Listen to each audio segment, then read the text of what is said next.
pirate ship, nightmare of the sea. There is nothing in the world more terrifying than spotting a pirate ship on the horizon. Its dark shadow falls over the sea, its skull and crossbones flag flutters in the wind, and everyone knows that if this cursed vessel gets close, nothing will be left but plunder, destruction, and fear. But this ship isn't just terrifying because of its ruthless pirates. Everything on board is just as fearsome. The cruel captain with a wooden hand, bloody swords, wooden legs, iron hooks, and the sailors' black eye patches, all of them strike terror into the hearts of men. But among all these terrifying things, there is one thing that is not scary at all.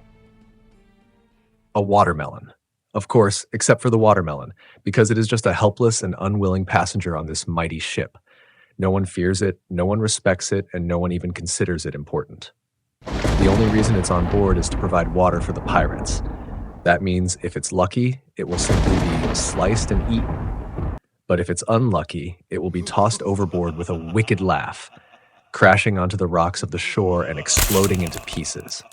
Here, the watermelon is like a slave, sacrificed only for the amusement of others. One of the crew members heads toward the storage room, but he doesn't reach for the meat or the bread. Instead, he stretches out his hand and picks up a watermelon. He doesn't care that this fruit is still whole. He doesn't wonder if it dreams of a future. He just wants to drive his sword into it and enjoy the sound of it bursting apart. It's no surprise that this watermelon has ended up here, on a pirate ship. Its life has been strange and unusual from the very beginning.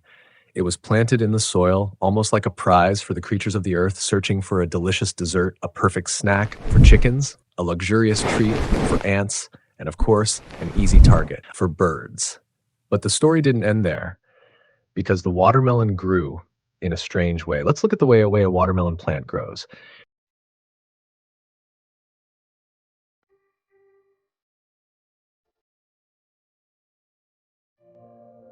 When other plants stand tall like knights, reaching for the sun, stretching toward the sky, the watermelon plant chose instead to crawl along the ground like a runaway soldier. Maybe it already knew that an unusual and troublesome child was on the way. A child that would weigh hundreds of times more than its own mother. But it's not just the fruit that's strange. The plant itself breaks all the rules. Thin stems, oversized leaves, as if it stole the clothing of other plants. Most of the plants around it have small, delicate leaves made to dance with the breeze, but the watermelon, with its broad leaves, disrupts the ecosystem below, blocking the sunlight and letting nothing else grow but itself. And when it bears fruit, it steals something else. Water, as if it owns everything around it, absorbs every drop of water nearby. Maybe if it knew what was coming in the future because of this stolen water, it would have never done it. And then there's the size of the fruit compared to the plant. Other plants give birth to small, gentle fruits that match their stems. But the watermelon? No. A weak vine with a massive fruit. It's like a snake giving birth to an elephant. Doesn't that seem unnatural to you? And size isn't the only thing. Why does this fruit have such a thick skin? Why isn't it like a cucumber? What's the purpose of this armor-like shell? When in reality, it breaks so easily and loses in almost every battle against the ground. But let's ignore all of that.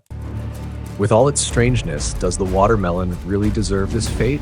You might think that being this unusual is a good reason for a terrifying destiny. But no, the watermelon is like an innocent person accused of murder just because of their appearance. The sad truth is, guilty or innocent, the watermelon will be punished. And its punishment begins the moment it ripens.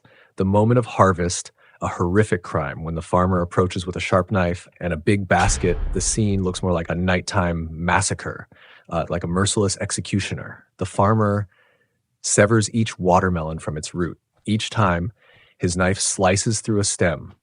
The sound of rustling leaves is like the screams of the victims.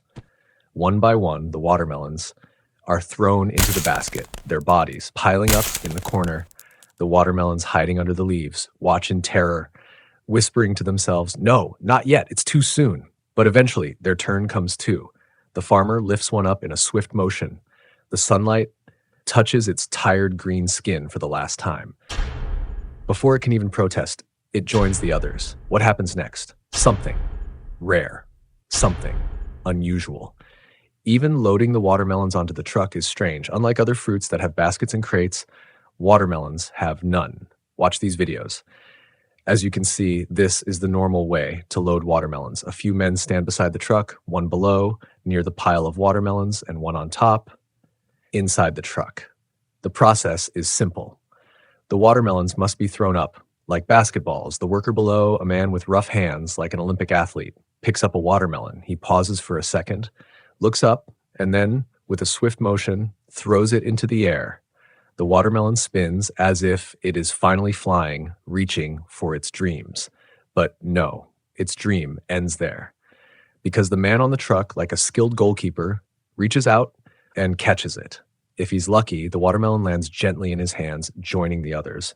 But if there's even a slight miscalculation, a crash against the truck's metal edge, and with a loud splat, it shatters. Finally, the truck is full. It starts moving. Imagine being trapped in a dark, tight space, so crowded you can't even breathe. Now imagine hundreds of others just like you, stacked on top of you, crushing your body. This is exactly what the watermelons experience. Some others are not so lucky, and strange destinies await them. For example, some watermelons are sent to bizarre festivals, like the Watermelon Throwing Festival. I don't think any watermelon expects to be bought, just to be thrown. But it happens. Some end up in a competition where people cheer for whoever can throw watermelons the farthest. For the watermelon, the only moment of joy is a few seconds of enjoying the view after being thrown. And after that, there's only one path left. A loud splat and nothing more. But that's not the only strange fate. Some watermelons are sent to watermelon art festivals. There are some really cool artists who carve watermelons like sculptors. Beautiful flowers, smiling faces, and even tiny castles emerge from the green rind and red flesh. For these watermelons, every cut of the knife feels like a ticklish touch of art until they turn into masterpieces. Of course, that's if we ignore the fact that no matter how amazing they become, they will still be eaten.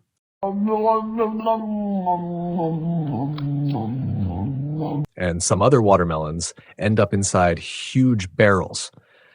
In some countries, especially in summer, watermelon drinks are really popular. These poor watermelons are taken away, their juice is extracted and mixed with ice and mint. Since nothing is left of them in the end, you could say these watermelons truly sacrifice themselves for humanity. And in the end, no matter where they go, to stores, to restaurants, to homes, or to the deck of a pirate ship, their fate is always the same. A sharp knife, a few hours later, and they disappear. Maybe being born a watermelon isn't such a good thing after all, but remember, there's always something worse. Don't believe me? Watch the next video. Birth in Hell. Everyone thinks that life is hard, but this is only because they have never experienced being born as an onion. Imagine you are a small, innocent seed, buried deep within the soil, a place where there is no mercy. Absolute darkness, cold, suffocation, and the danger of being annihilated at every moment. This is an introduction to the horror of an onion's life. If you are lucky, and before even the thought of sprouting crosses your mind, a hungry crow does not mistake you for a piece of stone and devour you on the spot. And if the soil around you is not so hard as to hold you like a coffin forever, and if an impatient farmer does not accidentally beat you with his shovel and crush you like an insect, then perhaps, just perhaps, you might have a chance to grow. But do not let this small victory deceive you, for from this very moment, the long list of painful ways by which you are destined to be destroyed begins. In the first stage of life, you are so defenseless that an earthworm could accidentally split you in two as it passes by. Even if you survive this catastrophe unscathed, the next rain will so violently sweep you away that it is as if nature is saying, "No, dear, you are not meant to live." And if you think that the problems are over, wait until you enter the next stage, a massacre by tiny monsters. Huge swarms of wild ants will descend upon you, stripping your thin skin and penetrating all your layers of defense. But this is only the prelude to the story. A little further on, a ruthless snail, moving with a speed that makes even the slowest koalas seem swift, comes toward you. 1 week later. 2,000 years later.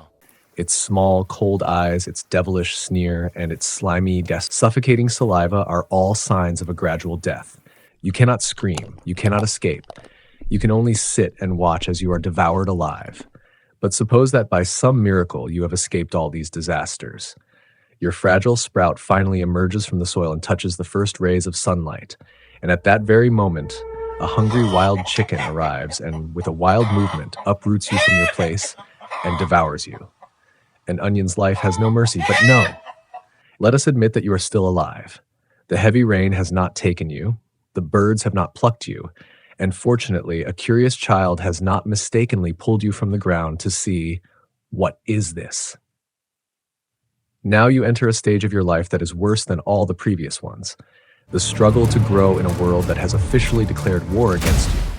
You barely continue to grow, but every moment a new danger threatens you. An inconsiderate cow passes by the farm and, with a random step, tramples you. If you survive that, you must pray that a ruthless tractor with its gigantic wheels does not roll over you and crush you like a blade of grass. Perhaps you think to yourself, oh, at least if I survive up to here, I will have no more problems. But you are gravely mistaken. Now you have just entered the most horrible part of the story. The merciless hands of a farmer who decides to pull you out from the soil and seal your dark fate. And now it is time for your real death. His rough, harsh fingers dig into the soil, cling to your thin and defenseless roots, and with one brutal movement, pull you from the ground. Pain? You cannot scream, but if you could, you would fill the entire farm with your dreadful screams. And then what?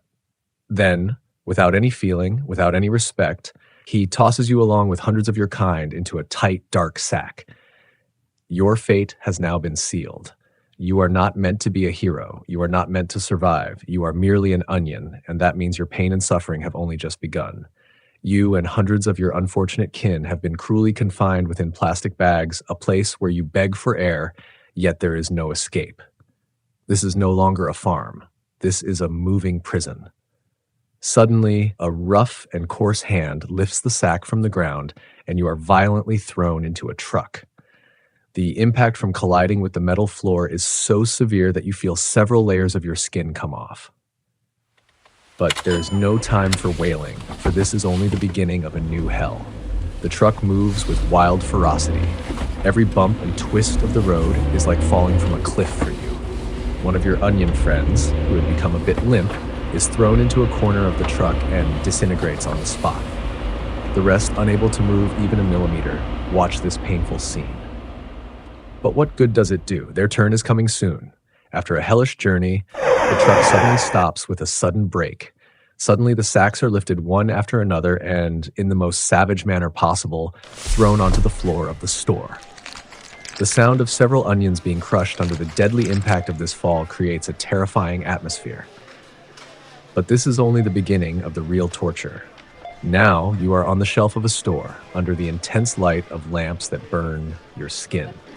But these lights pale in comparison to the ruthless hands of customers who are tossing you around. Imagine what an ordinary human does when buying onions. They squeeze you with rough, merciless fingers, jostle you, sniff you, and if you do not please them, they throw you back onto the shelf like a piece of trash. Sometimes they even release you into midair so that you fall onto your fellow onions with your brains all piled on top. But the worst type of customers are those who take a large sack and, with sheer disrespect, throw every onion that comes to their hand into it, as if you were not already in pain. If you are unlucky, at that very moment you fall into the hands of a serial onion killer, the one who intends to peel you, chop you, fry you, and finally drop you into a boiling pot. Perhaps you think to yourself, at least I have fallen into a shopping basket. Maybe I can survive. But no. In the shopping basket, alongside other vegetables, every twist of the store's wheels is like a new torture. With every turn, your body collides with the sides of the basket, as if you were caught in a merciless storm. Eventually, you are transferred to a home where you are destined to spend the last days of your life. But do not think that this has a peaceful ending. No, You have only endured until now to experience one of the most horrific tortures in the history of food. There is no escape. Here, in a cold and ruthless kitchen, your death awaits you in the worst possible form. Suddenly, human hands pick you up. But this touch is not like the caress of a kind mother. These hands have no intention other than to tear you to pieces. The insensitive fingers of the cook place you on a wooden board, and the sound of your collision with the hard surface is a warning bell for the end of your life. Suddenly, a light is reflected. A sharp knife flashes. The first blow comes from above. The cold, merciless blade, with all its might, penetrates your skin. You crack. With each cut, your layers separate one by one as if you are being peeled alive.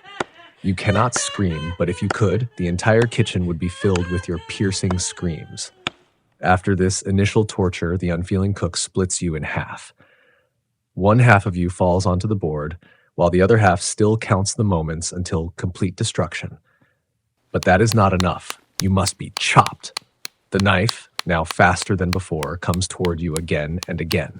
Every piece of your body is spread out on the wooden board as if a ruthless killer is slicing you alive.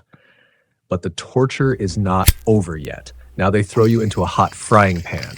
Burning oil immediately covers you, burns your entire surface, but you are still alive. You still hear the sizzling of your body turning to ash. And here, the final stage of destruction begins. You dissolve into the food, mix with the other components, lose your very identity. You are no longer an onion. You are nothing but a flavor within a bite. And finally, you are chewed in the mouth of a human, crushed, swallowed, and eventually disappear into the darkness of the stomach. But even this ending does not bring you peace. The digestive enzymes in the stomach begin to break you down. The walls of the intestines press you through until finally you fall to the lowest possible point. Once you were an onion, but now you are nothing. And thus, the last remnant of onions is also destroyed. No name remains of you. No glory is left. Only pain, dismemberment, burning, and eternal end. And this is the end of the hard story of an onion. But if you think that an onion is the most miserable creature in the world, you have not seen anything yet. So click and watch our next story, where an even more merciless torture awaits another victim.